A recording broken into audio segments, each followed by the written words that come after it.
வணக்கம் ஃப்ரெண்ட்ஸ். இன்றைக்கி வந்து பார்த்திங்கன்னா ரொம்ப ஹெல்த்தியான தூதுவளை ரசம் எப்படி செய்கிறதுன்னு பார்க்கலாம். இதுதான் தூதுவளை செடி. பார்த்திங்கன்னா ஃபுல்லாகவே முள்ளாக இருக்கும். தூதுவளை பூ வந்து பார்த்திங்கன்னா நல்லா கத்திரிப்பூ கலர் இருக்கும். இப்போ தான் மொக்குலாம் வச்சுருக்கு. நல்லா இளஞ்செடியாக இருக்குது. இது வந்து மழை டைமில் வந்து நல்லா வந்து தளன்னு வந்து வளர்ந்துருக்கும். இந்த செடி ஃபுல்லாகவே பார்த்திங்கன்னா முள்ளாக இருக்கும். இந்த கொடி ஃபுல்லாகவே முள்ளாக இருக்கும். இந்த இலையிலையும் முள் இருக்கும். முன்னாடி சைடு முள் இருக்கும், பின்பக்கமும் பார்த்திங்கன்னா முள் இருக்கும். இதை இப்போ நம்ம கொஞ்சமாக கட் பண்ணி எடுத்து எப்படி க்ளீன் பண்ணுறதுன்னு பார்க்கலாம். இது மாதிரி ஒரு கத்திரிக்கோல் வச்சு நீங்கள் க்ளீன் பண்ணிங்கன்னா ஈஸியாக க்ளீன் பண்ணிடலாம். இந்த இலையில் இருக்க முள் எல்லாமே ரொம்ப ஷார்ப்பாக இருக்கும், கையில் குத்திக்கும். ஸோ அதனால் கொஞ்சம் கேர்ஃபுல்லாக நம்ம இதை கட் பண்ணிக்கலாம். இந்த இலையை எடுத்திங்கன்னா அந்த நரம்பாக இருக்கு இல்லையா, அந்த நரம்பில் ஃபுல்லாகவே முள் இருக்கும். முன் சைடு இருக்கும், பின்னாடி பக்கம் இலையிலையும் வந்து முள் இருக்கும். அது எல்லாமே ஷார்ப்பாக பார்த்து கட் பண்ணி எடுத்துக்கணும்.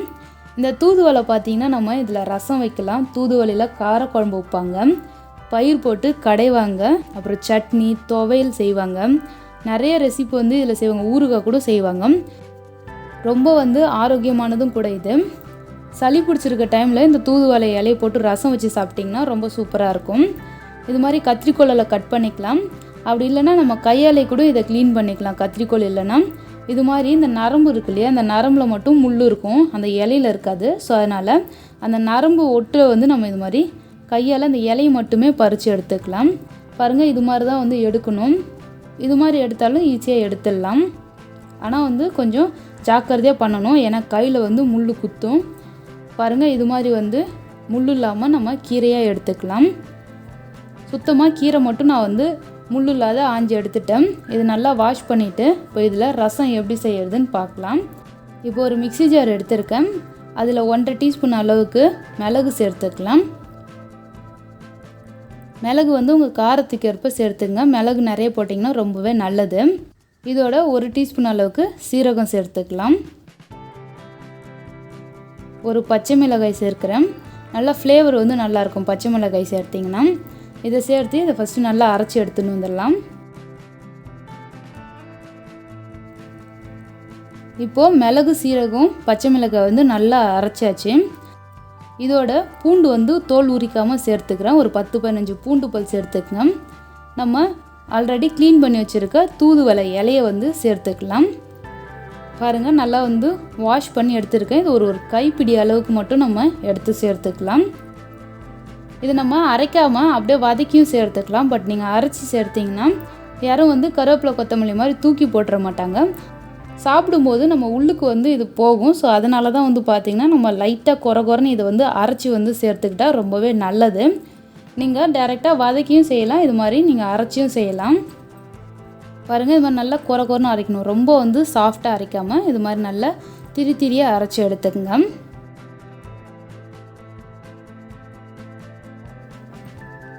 இப்போது ரசத்துக்கு நான் ஒரு சின்ன லெமன் சைஸ் வந்து புளி எடுத்து அதை நல்லா கரைச்சி வச்சுருக்கேன்.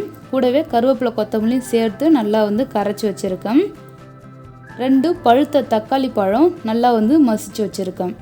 உங்களுக்கு எவ்வளோ தேவையோ அந்த அளவுக்கு எல்லாமே எடுத்துக்கங்க. இப்போ நம்ம ரசம் தாளிச்சிடலாம். அதுக்கு கொஞ்சமாக எண்ணெய் சேர்த்துங்க. எண்ணெய் நல்லா காஞ்சதும் கடுகு வெடித்த உடனே இதில் 4 வரமிளகாய் சேர்த்துக்கலாம். இந்த மிளகாய் சேர்த்து எண்ணெயில் இது நல்லா வறுத்து விடுங்க. மிளகாய் நல்லா செவந்த உடனே இதோடு நம்ம அரைச்சி வச்சுருக்க மிளகு சீரகம் பச்சை மிளகாய் பூண்டு அந்த தூதுவளை இலை எல்லாமே இதில் சேர்த்துக்கலாம். இதை சேர்த்து எண்ணெயில் வதக்கும் போது ரொம்ப சூப்பராக வந்து நல்ல வாசனையாக இருக்கும். இப்போவே வந்து ரசம் வாசனை ரொம்ப சூப்பராக இருக்கும். நல்லா வந்து டேஸ்ட். இது மாதிரி நீங்கள் செய்யுங்க.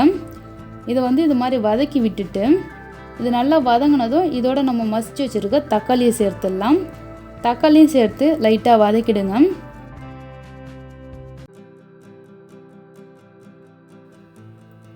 தக்காளி லைட்டாக வதக்கிட்டு இதோட நம்ம மஞ்சத்தூள் பெருங்காயத்தூள் வந்து சேர்த்துக்கலாம். இதை சேர்த்துட்டு இதை நல்லா கலந்துக்கலாம்.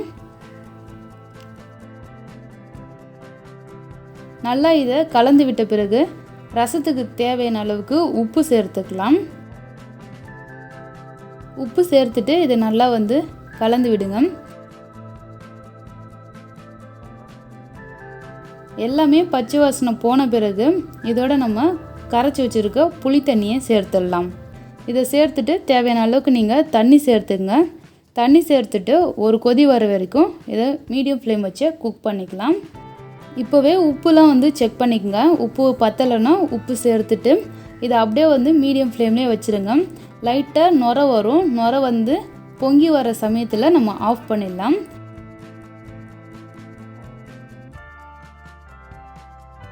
பாருங்கள், லைட்டாக வந்து நுரைச்சி இப்போ தான் வந்து கொதிக்க ஆரம்பிக்குது. ஒரு கொதி வந்த உடனே ரசத்தை வந்து ஆஃப் பண்ணிடணும். ஆல்ரெடி இன்ஸ்டண்ட்டாக ரசம் எப்படி செய்கிறதுன்னு சொல்லிட்டு வீடியோ போட்டிருக்கேன். நீங்கள் இன்னும் பார்க்கலன்னா அந்த வீடியோ நான் லாஸ்ட்டாக தரேன், அந்த வீடியோவும் பாருங்கள். அவ்வளோதான், ரசம் வந்து சூப்பராக கொதிச்சிருச்சு. இதை மூடி போட்டு வச்சுட்டு ஒரு 10 மினிட்ஸ் கழித்து சாப்பிட்லாம். சளி பிடிச்சிருந்துன்னா நீங்கள் சூடாக அப்படியே குடிக்கலாம். ரொம்ப ரொம்ப சூப்பராக இருக்கும். கண்டிப்பாக இந்த ரசத்தை நீங்கள் ட்ரை பண்ணுங்கள். ட்ரை பண்ணிவிட்டு எப்படி இருந்துன்னு உங்கள் ஃபீட்பேக் எனக்கு கமெண்ட் பண்ணுங்கள். இந்த வீடியோ பிடிச்சிருந்துன்னா லைக் பண்ணுங்கள், ஷேர் பண்ணுங்கள். மறக்காமல் நம்ம சேனலை சப்ஸ்கிரைப் பண்ணலாம், சப்ஸ்கிரைப் பண்ணி வச்சுக்கோங்க. தேங்க்யூ ஃபார் வாட்சிங்.